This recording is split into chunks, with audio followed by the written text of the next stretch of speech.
Oh, okay. Now I You was gonna ask you, like, now when did you stretch out and kind of start producing on your own? Like, what artists was you working with, or what project? actually, I left Beat Miners, and it was only for creative and business differences. It wasn't like personal. We don't have no personal beef. You know what I mean? It was just Mhm. I wanted to stand on my own too, and earn my stripes on my own creatively, and also monetize the business of my career myself. So, like around 2001, one of the last projects I did with the Beat Miners was with Raucous Records. It was a compilation album called Brace for Impact. We had like Kweli on there, Karen Wheeler, Ghostface, Exhibit, a lot of people. You could check it out online. It's called Brace for Impact, and it was released by Raucous Records around 2000, around the year 2000. And not long after that, that's when I did Stillmatic with Nas, which came out in 2001. And then um, I did a few soundtrack songs on soundtracks I did with like Fat Joe, um, uh, Pharoah Monch, and whatnot. And then after Stillmatic, I worked with AZ on Asiatic, which was when he was still on Motown Records. And it's like from around that time frame, 2001, 2002, is when I started doing a lot more records outside of the Beat Miners. Like there was like two or three records I did before by myself. Like I worked with Fatal Hussein, may he rest in peace, of the Outlaws, Tupac's camp, before he passed away. Again, the Fat Joe Don Cartagena album, which was his first gold record. I worked on that album. That was like 98. You know what I'm saying? But and then, after the Brace for Impact album, I kind of like completely everything else I was doing on my own. Oh, okay. Wow, wow, yeah. R.P. the Fatal, man. It's crazy. It's like changes in the career like almost every 5 years. From like 95 to 2000 was Beat Miners, then 2000 to like, you know, mid 2004, 2005, I was doing a lot of music by myself, along with bringing in other creatives, like my dude Mike Risco, who worked on with me on some music on some of the records I did with like Nas and AZ. And then, from like 2005 into 2010, I was doing a lot of A&R and producing. I was wearing different hats at that time. I just noticed that every 5 or 6 years, and I don't plan it. It's just I go through these transitions in my career. You know what I mean? Mhm.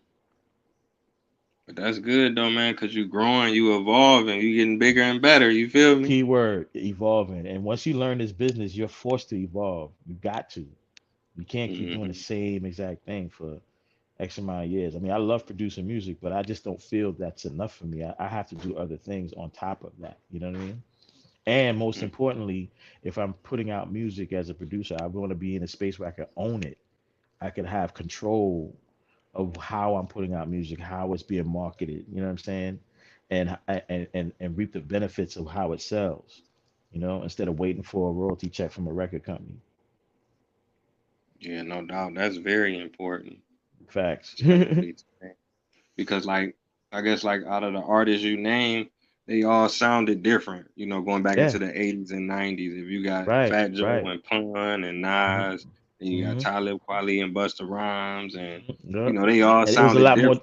It was all diverse. Yeah, exactly. I mean, in these days and times, unfortunately, the market is more corporate, and which forces artists to, that are competing for the same space, to feel like they have to channel the energies of something that's already out there doing what it's doing to get attention. So that's why you hear a lot of records sounding the same, or artists sounding the same, or trendy music sounding the same. But I love diversity. I love personally to do something that stands out, that will stand out like a sore thumb as soon as you hear it, compared to like 5 or 10 other records that's out at the same time.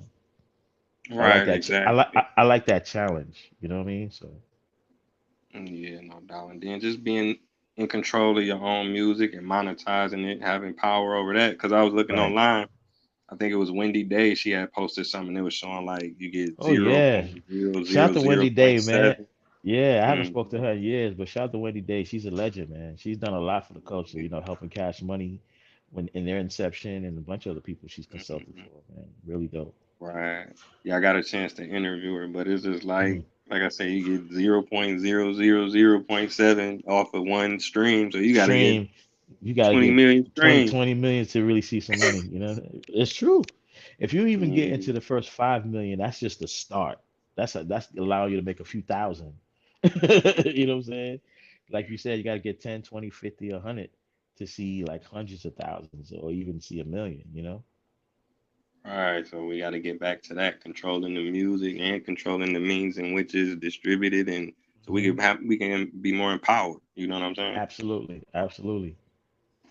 Let me see. Okay, now you worked with Pun and Fat Joe for the My World record on Don Cartagena. Was you in there Yeah. for that session?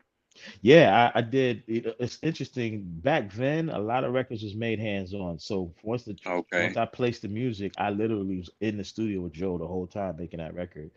And when originally it had an R&B singer named Veronica, a female Latin singer named Veronica that was bubbling in the R&B scene back then. There was a version of the record I did with her on it that never came out.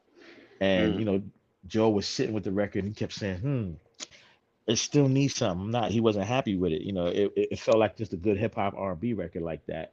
Then he just switched gears completely. And was like, I'm gonna just take it to the street, and that's when he put Pun on the hook instead. You know what I mean? It was more aggressive, and I think that might have been why it wasn't a single on the album because originally the version I originally had was leading on being one of the singles. But then at the tail end of that album, Puff came in and did some work with Joe, and the budget that they had for that project, a lot of that budget went to investing in that Puff record. So Atlantic Records shifted gears and put the Puff record out first. mm. If you remember, Puff had a single out on that album. Wow, wow. Yeah, yeah, yeah. Man, but that's man, that's amazing. You got to work with Joe. Joe got almost 30 years in the game, probably more. Oh Who yeah, knows? You know what yeah. I'm saying? Joe's the homie. We haven't seen each other in some time, but it was a pleasure working with him on that first album, and that was his first gold record. So I could say I was a part of his first like actual commercial success as a recording artist. I mean, we knew each Yeah. other before that, again being in them same circles in D&D, but that first time I worked on an album with him, and it was like lucrative was that album. That was like 98 going into 99. And it's crazy I got the chance to have a Pun on a record before he passed. So rest in peace, Big Pun.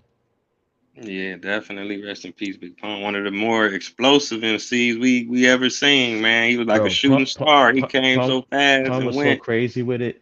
I actually sat and watched him do a verse on Clue's album before he Wow. passed. And amazing talent, amazing talent. We ran into each other on the streets a couple of times, but we never outside of that feature on Joe's album, we never got a chance to work together. You know what I mean? So, But you know, man, that's more than enough, man. yeah, Pun was a problem though. Yeah, for I real. think if he Definitely. if he would have still been alive, he would have been a monster up to at this point, and he probably would have opened Definitely. a lot more doors for other artists in his circle.